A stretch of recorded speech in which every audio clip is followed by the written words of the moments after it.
Estimado Padre Jesus Joaquim, queridos catequistas, seminarista Marcos Vinícius, equipe de liturgia, canto, comunhão e palavra, queridos internautas que nos acompanham através de nossas mídias. Já no Antigo Testamento, como nós escutamos dos lábios do profeta Isaías, podemos compreender que a missão do Messias, nosso Senhor Jesus Cristo, seria uma missão no fogo, no ardor do Espírito Santo. O Antigo Testamento nos apresenta muitas promessas de Deus de derramamento do Espírito Santo.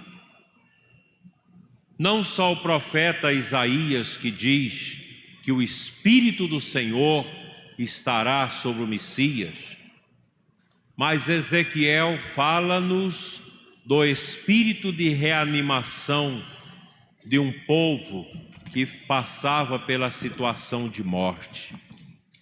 Bem como o profeta Joel, que fala do derramamento do Espírito Santo sobre o povo eleito. E no Novo Testamento, nós temos a Sagrada Escritura novo testamentária, toda recheada de ensinamentos, de testemunhos e de meditações sobre o Espírito Santo. Acabamos de ouvir esse texto maravilhoso de Lucas 4, o início da missão do Senhor Jesus. E ele o faz na pequena sinagoga da sua cidade natal, aliás, da cidade onde ele cresceu, em Nazaré. Quando chamado para exercer o papel de rabino, de rabi, de mestre, o Senhor sobe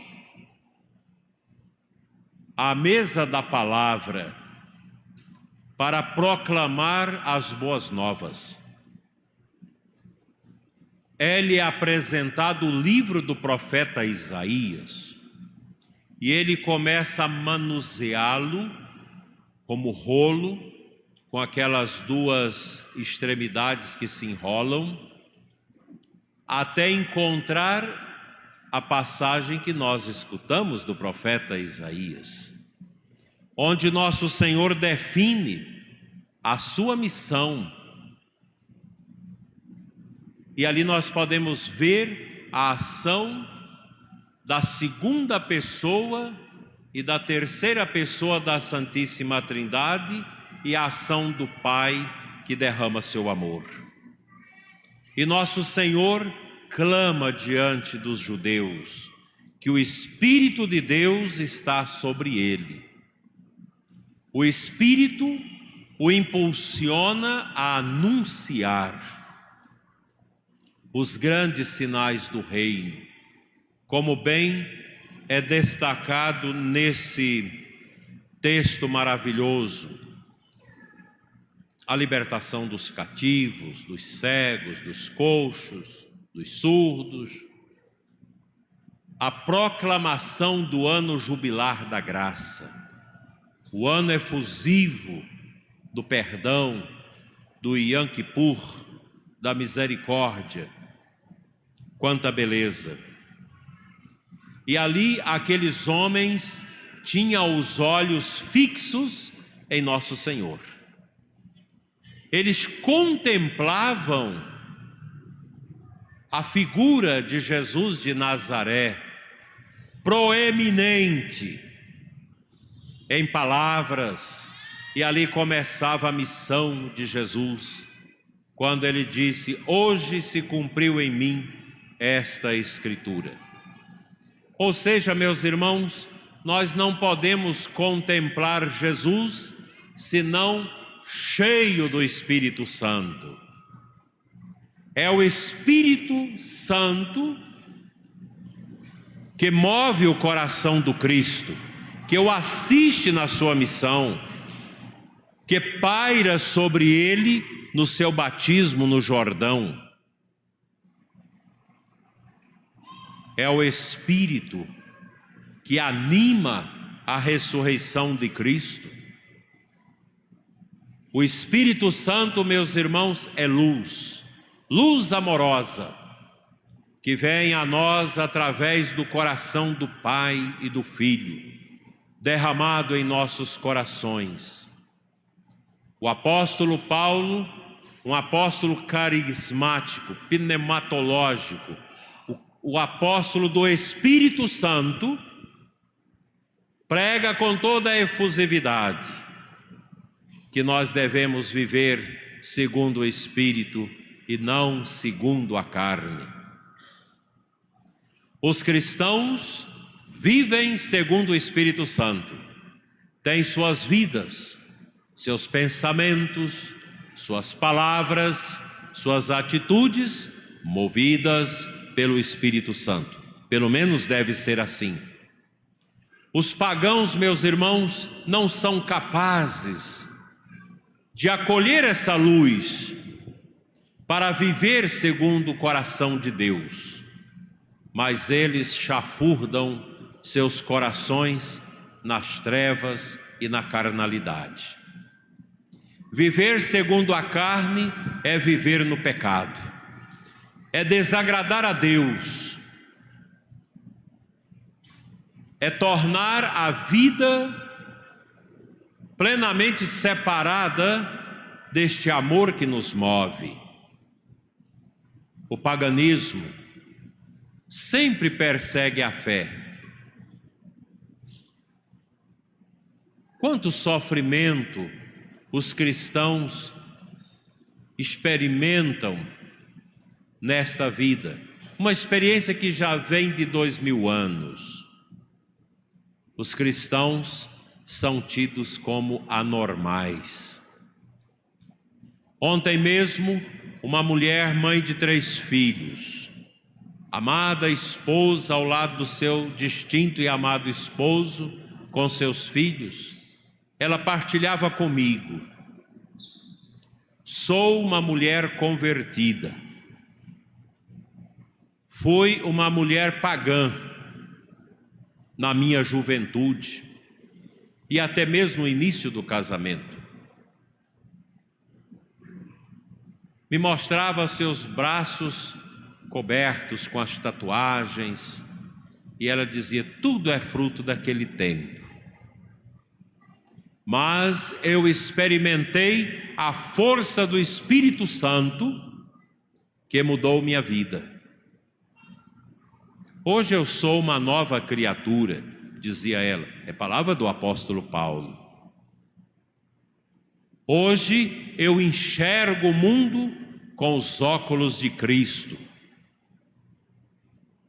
cujo cristal é o Espírito Santo. Mas eu pago um preço. Minha mãe, minha família, que vive no paganismo, não me aceita. Quando querem fazer as festas regadas a bebidas alcoólicas, a músicas mundanas, naquele ambiente tétrico e patético, ela me dizia: as minhas crianças não aguentam. As minhas crianças chegam e dizem: mãe, vamos embora, porque minha cabeça está doendo com essas músicas. E ela confessava, testemunhava ao lado do esposo a dificuldade de ser cristã no meio da sua família pagã. O mundo odeia a igreja, porque a igreja é a obra do Espírito Santo. No Antigo Testamento nós temos a ação do Pai, que age na criação, na força do seu Espírito e no amor do Filho Eterno. Jesus já atuava como segunda pessoa da Santíssima Trindade na obra da criação, onde o Pai é determinante. A salvação da humanidade perdida é realizada pela segunda pessoa da Santíssima Trindade, o Filho, nosso Senhor Jesus Cristo. É Ele que morre na cruz, é Ele que derrama o sangue para reatar a humanidade com Deus através de uma nova e eterna aliança que nós renovamos no altar de Deus. Isso é maravilhoso. E na ação de nosso Senhor Jesus Cristo está o amor do Pai e o Espírito que o impulsiona, mas é Ele que age. E agora, meus irmãos, após a ressurreição de Cristo e o cumprimento da promessa que Ele disse de enviar o seu Espírito para animar os apóstolos e a igreja, nós vivemos a experiência de Pentecoste em Jerusalém, quando o Espírito Santo desce em forma de línguas de fogo sobre os apóstolos e a Santíssima Virgem no cenáculo. Ali há uma efusão, uma manifestação estrondosa do Espírito Santo. E a igreja, que vinha sendo estabelecida por Jesus desde a encarnação do Verbo, ela agora é maturada, é fortalecida no Pentecostes, e os cristãos começam a viver o tempo do Espírito Santo. Nós não vivemos, meus irmãos, somente no Cronos, no tempo e na história. A partir de Pentecostes, nós passamos a viver o Kairós de Deus, o Kairós divino, que é o tempo de Deus. Nós já experimentamos na nossa vida este tempo de Deus, o Kairós, mas ainda não mergulhamos plenamente neste mistério que só ocorrerá depois da nossa morte. Quando deixarmos esta tenda mortal que é o nosso corpo, como nos ensina o apóstolo Paulo, para nos postarmos espiritualmente fora do tempo e da história, diante do Rei do Universo, do Cristo, para aquela experiência que eu espero que seja bonita e poderosa para todos nós, a experiência do nosso julgamento pessoal. Assim, meus queridos crismandos, a crisma é a plenitude do nosso batismo. A crisma capacita o nosso coração de forma espiritual. A gente não vê isso, a gente não sente com os nossos sentidos, mas é pela fé.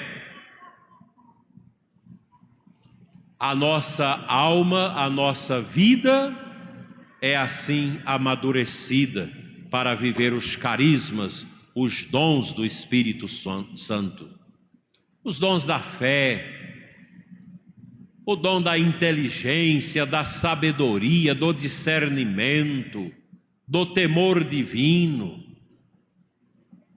Esses dons maravilhosos que o Espírito Santo derrama nos nossos corações, para enfrentarmos esse mundo estranho. O mundo é estranho, e mais estranho está no nosso tempo, porque na garupa dessa pandemia, nós temos a nova ordem mundial, que quer resetar o mundo, o Ocidente, de todos os seus valores cristãos, bíblicos, para estabelecer um tempo esquisito de paganismo extremo, permitindo apenas uma religião natural, pagã, primitiva, de adoração da natureza, de adoração das criaturas e não do Criador. A nova ordem quer arrancar dos nossos corações a fé. e introduzir em nós uma rejeição aos valores inalienáveis da nossa fé católica. Os valores da família, os valores da fé, os valores da educação católica, os valores da liberdade, porque a liberdade não tem preço. Se Jesus te libertar, serás verdadeiramente livre. Uma nova ordem que quer nos jogar nos braços do comunismo, que é uma ideologia nefanda e nefasta, que sangra o coração da história onde é implantado. Como sangra o coração dos católicos na Nicarágua, na Venezuela, em Cuba, na China e em tantos outros lugares do mundo onde esta ideologia domina. A primeira perseguição é a Cristo. Daí, meus irmãos, que os cristãos não podem acolher nas suas vidas as pautas derivadas dessa mentalidade pagã, esdrúxula, anticristã, que promove o desarranjo familiar, que promove a ditadura do LGBT. A igreja nunca discrimina ninguém. Nunca discrimina as pessoas que têm inclinações homossexuais. E nós temos muitas destas pessoas na caminhada da igreja que são contra essas pautas de implantar uma ideologia desse comportamento, como agora nós estamos vendo até Papai Noel que beija outro homem. Isso não combina com a nossa fé católica, com a nossa fé cristã.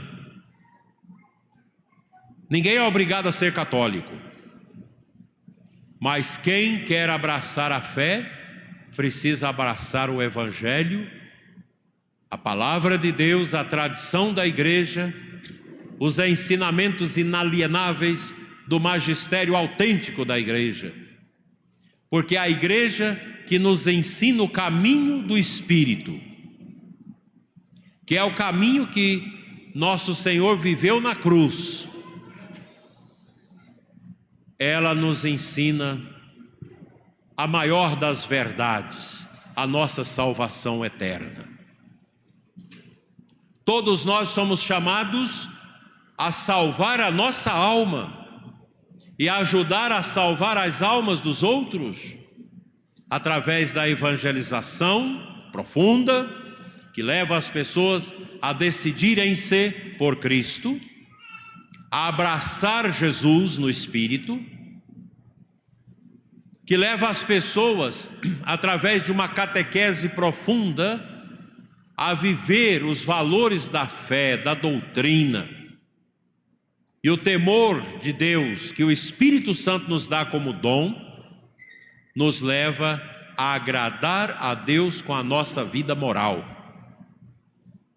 A nova ordem mundial quer que nós sejamos um povo secularizado, independente de Deus, sem deixar Deus agir na nossa vida. Quer nos fazer pessoas relativistas, que não crê na verdade absoluta de Deus, para ser fácil de ser dominado como um rebanho na mão ou nas mãos dos tiranetes, dos opressores que querem dominar o mundo controlando as vidas das pessoas. Esse é o paganismo que está chegando, e nós vamos resistir a ele com o testemunho da nossa fé, porque nós sabemos que a força de Deus que a unção divina é que dá sentido à nossa vida.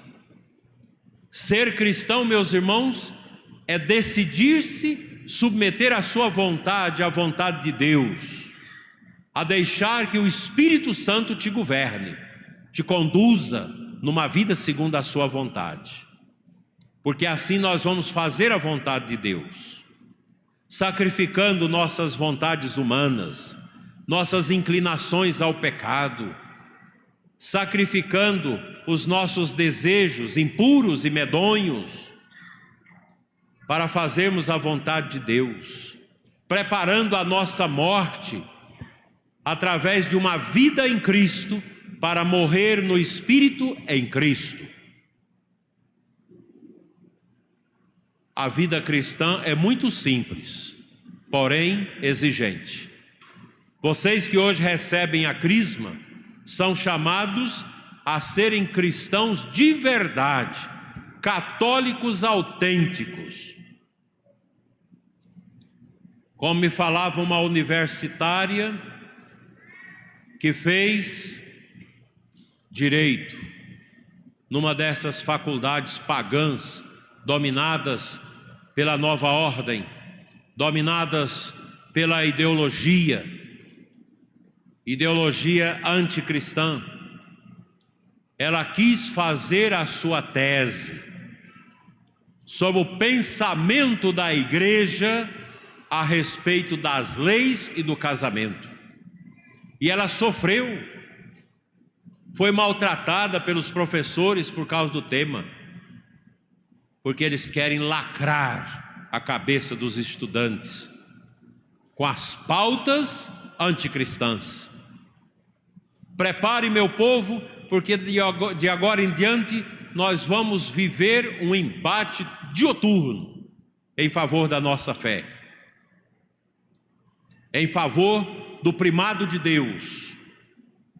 Enquanto o mundo quer jogar fora Deus, nós queremos defender o seu primado e proclamar que Cristo é Rei do universo, que nosso Senhor Jesus Cristo é o Rei de nossas vidas, o Rei de nossas famílias, de nossas igrejas, de nossas dioceses, de nossas paróquias, de nossas crianças, tão assuntadas hoje pela ideologia de gênero, tão perseguidas por essas ideias malucas, que os pais precisam estar atentos para não deixar que seus filhos sejam roubados por esse paganismo exacerbado que aumentou terrivelmente nesse tempo da pandemia.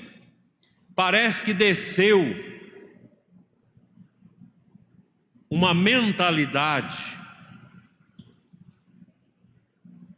contrária a Deus no coração de muita gente, que influencia a educação, a cultura, a política e até mesmo nós da igreja estamos sendo contaminados com esse paganismo.